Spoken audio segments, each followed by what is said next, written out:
स्वागत है आप लोगों का इस वीडियो में। बहुत ही इंटरेस्टिंग अच्छा क्वेश्चन है। लेकिन ये क्वेश्चन ना हर किसी के नोट्स में भी रहता है ये क्वेश्चन, ठीक है। बहुत हुआ तो शायद ये आदमी नहीं रहता होगा, एक सिंपल एक रॉड रहती होगी, इतना तो रहता है। तो देखते हैं ये क्वेश्चन कैसे सॉल्व होगा। बाकी आपको ये इंग्लिश तो समझ में आ रहा होगा क्या कह रहा है ना। उस इंग्लिश के बेसिस पे मैंने डायग्राम बनाया है यहाँ पर कि एक यूनिफॉर्म लैडर है जिसकी लेंथ 10 मीटर है, ये टोटल लेंथ 10 मीटर है, ठीक है। और वो 37 डिग्री वर्टिकल वाल से बना रही है। वर्टिकल वाल फ्रिक्शन लेस है, ठीक है, यानी ये इसकी म्यू की वैल्यू 0 है, लेकिन ये फ्रिक्शन वाली है तो इसकी म्यू की वैल्यू म्यू है। एक इलेक्ट्रीशियन है जो 60 केजी का है, वो लैडर पर चढ़ता है ना, सीढ़ी पर चढ़ता है यहाँ पर। तो कितना ऊपर चढ़ा है? 8 मीटर ऊपर चढ़ा है, ठीक है, नीचे वाले एंड से। तो फिर वही पूछा गया है कि यहाँ पर नॉर्मल फोर्स कितना लग रहा होगा, फ्रिक्शन फोर्स कितना लग रहा होगा यहाँ पर, ठीक है। तो यही चीज़ पूछी गई है ना, ज़मीन पे कितनी लग रही है वो पूछी गई है। तो सबसे पहला काम क्या है? फ्री बॉडी डायग्राम बनाना। तो मैं जो फ्री बॉडी डायग्राम बना रहा हूँ तो मैं सिस्टम पता है किसे कंसिडर कर रहा हूँ? इस लैडर को प्लस इलेक्ट्रीशियन, इन दोनों के समूह को मैं मतलब एक सिस्टम, इलेक्ट्रीशियन को मैं एक सिस्टम कंसिडर कर रहा हूँ, लैडर प्लस इलेक्ट्रीशियन। क्यों? मैं नहीं चाहता हूँ कि है ना इस पर अलग एफबीडी बनाना पड़े इस इलेक्ट्रीशियन पे कि नॉर्मल लगा रही होगी लैडर, फिर लैडर पे नॉर्मल लग रहा होगा नीचे। मैं नहीं लगाना, ऐसा करना चाह रहा हूँ, तो मैं इसे सिस्टम का ही पार्ट बना दिया। तो आप देख सकते हो यहाँ पे 60 केजी का है तो 60 जी एम जी लग रहा होगा। ये जो लैडर है वो 16 केजी की है तो उसकी जो एम जी लगेगी एकदम यूनिफॉर्म डिस्ट्रीब्यूशन होगा इसका, तो एकदम बीचों बीच सेंटर पे लगेगी 5 मीटर पे, तो 16 जी लग रही है। अच्छा, ये एंगल 37 डिग्री है, ये 90 डिग्री है, तो ये ऑब्वियसली 53 डिग्री होगा, है कि नहीं? फिर आपको ये सब मालूम होना चाहिए, साइन 37 डिग्री 3/5 होती है, ये सब चीज़ें ज़रूरत पड़ेंगी। अब देखिए ये इक्विलिब्रियम में है, ठीक है। अब यहाँ पर नॉर्मल n1 ऊपर लगेगा। क्यों ऐसा लगेगा? क्योंकि आपने नॉर्मल के बारे में पढ़ा होगा कि वो सरफेस के परपेंडिकुलर लगता है। तो देखिए ये लैडर बहुत पतला है, एकदम थिन की तरह आप इमेजिन कीजिए, है ना। एक कोन, एक नहीं कोने से है ना वो वे कनेक्टेड रहता है ज़मीन के साथ। तो ये पॉइंट की तरह हो गया। तो ये जो सरफेस है, ठीक है, इसके परपेंडिकुलर लगेगा नॉर्मल, तो ये n1 हो गया। उसी तरह यहाँ पर भी ये सरफेस है तो सरफेस का परपेंडिकुलर ये है, तो n2 इसको मैं मान लिया हूँ। अच्छा, फ्रिक्शन में लेफ्ट साइड में क्यों माना हूँ? दो लॉजिक है। एक तो सिंपल लॉजिक है कि एक राइट साइड में फोर्स है तो दूसरा लेफ्ट में ऑब्वियसली होगा। बाकी ऐसे भी सोच सकते हो कि इसकी जो टेंडेंसी होगी स्लिप करने की, स्लिप हो नहीं रही है अभी, लेकिन जो टेंडेंसी बन रही है लैडर की, क्या वो इधर ही स्लिप करने की टेंडेंसी बनती है ना, वो इधर स्लिप होने लगता है, तो फ्रिक्शन इधर लगना चाहिए उसे रोकने के लिए, ठीक है। इसलिए फ्रिक्शन इधर मैं मान लिया हूँ। अब मैं क्या करूँगा? फोर्स की वैल्यू लिखूँगा, नेट फोर्स, है ना, इक्विलिब्रियम प्रॉब्लम है तो नेट फोर्स 0 और नेट टॉर्क 0 करना है बस। तो नेट फोर्स इक्वल टू 0 लिखा एक्स में, तो एक्स में तो फ्रिक्शन और n2 ही है, तो क्या मैं लिख दूँ direct friction equal to n2, right equal to left लिख रहा हूँ मैं। उसी तरह नेट फोर्स वाई डायरेक्शन में भी 0 करना है आपको, तो वाई डायरेक्शन में देखिए n1 लग रही है।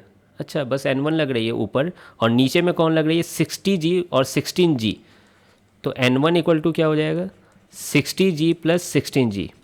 60 प्लस 16 कितने होते हैं? 76 होता है, तो ये हो गया 76G। अच्छा, यहाँ पे देखिए डाटा करके आंसर ही आने वाला है। G की वैल्यू 9.8 रख दो आप, तो ये आ जाएगा आपको 744.8 न्यूटन। इसी को अप्रॉक्स में आप लिख सकते हो 745 न्यूटन। तो ये नॉर्मल की वैल्यू आ गई आंसर। अब मुझे निकालना है ना, अभी फ्रिक्शन की वैल्यू बची हुई है और n2 की भी बची हुई है। खैर मुझे फ्रिक्शन पूछा गया तो मैं फ्रिक्शन पे देखना चाह रहा हूँ। अब देखिए मैं क्या करूँगा, मैं टॉर्क इक्वल टू 0 पुट करूँगा। अच्छा, नेट फोर्स 0 है तो किसी भी पॉइंट के अबाउट टॉर्क सेम होगा, और अगर एक पॉइंट के अबाउट टॉर्क 0 है तो सब पॉइंट के अबाउट टॉर्क 0 है, ठीक है।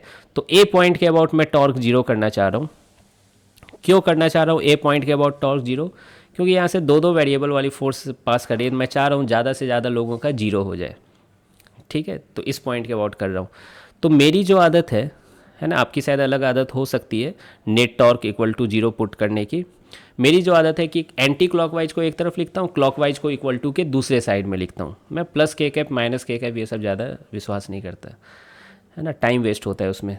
तो देखिए क्या कर रहा हूँ, ये वाली N2 ऐसे टॉर्क प्रोड्यूस कर रही है क्लॉकवाइज सेंस में, और ये 16G वाली एंटी क्लॉकवाइज और 60G वाली भी एंटी क्लॉकवाइज। ठीक है, तो N2 वाली कितनी टॉर्क प्रोड्यूस कर रही है, N2 into perpendicular distance, N2 into perpendicular distance, क्या यही परपेंडिकुलर डिस्टेंस है। अब ये पूरा 10 मीटर है, तो ये कितना हो जाएगा, tan cos 37 डिग्री। ये पूरा लेंथ कितना हो जाएगा, tan cos 37, cos 37 4/5 होता है, तो ये आ जाएगा 8 मीटर।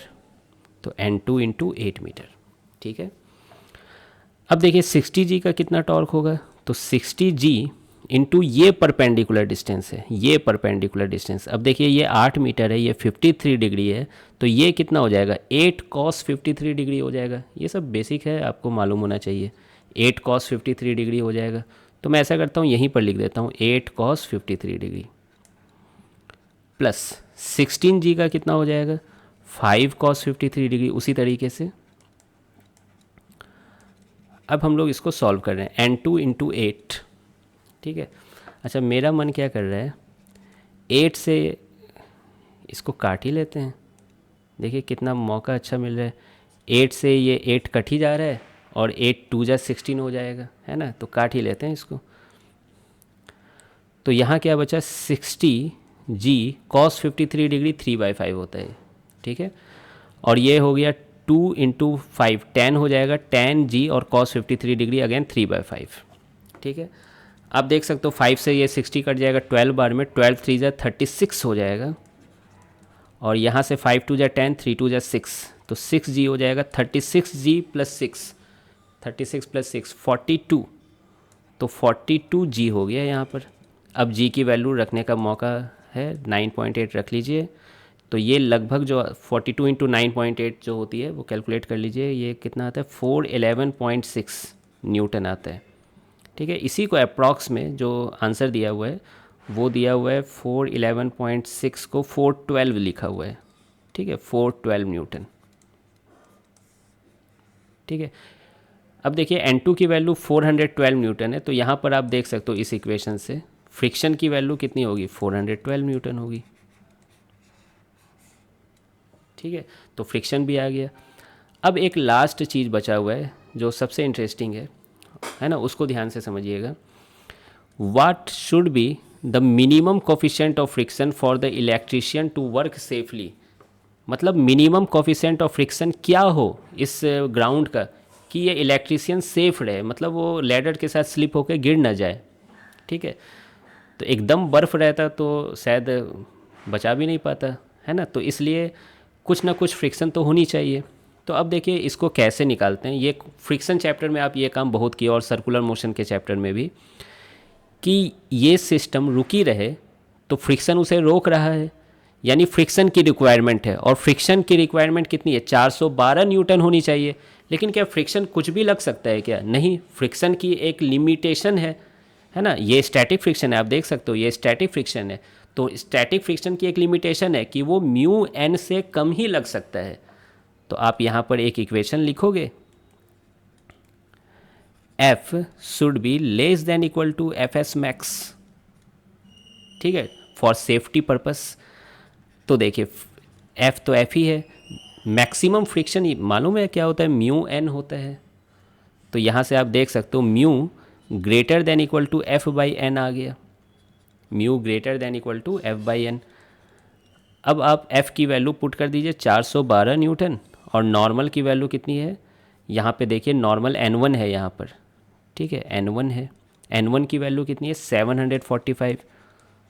तो ये जो वैल्यू आ रही है दोनों को डिवाइड करने पे, ये मैं अभी चेक किया था 0.553 आ रही है, वाह, और यही आंसर है।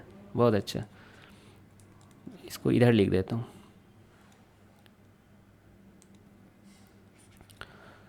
तो mu greater than equal to 0.553 होना चाहिए, यानी म्यू की मिनिमम वैल्यू क्या हो जाएगी, 0.553। नहीं, म्यू 0.553 से ज़्यादा होना चाहिए, यानी मिनिमम कितना होना चाहिए, इतना होना चाहिए, एटलीस्ट तो इतना होना चाहिए। तो ये आपका आंसर है। तो आई होप कि आपको ये दिख रहा होगा और यही आंसर है फिर। तो इसमें देखा आपने नेट 4 किया, नेट टॉक 0 किया, फ्रिक्शन का भी कंसेप्ट आ गया, है ना। तो आई होप कि आपको ये सॉल्यूशन समझ में आ गया होगा। मिलते हैं फिर नेक्स्ट वीडियो में।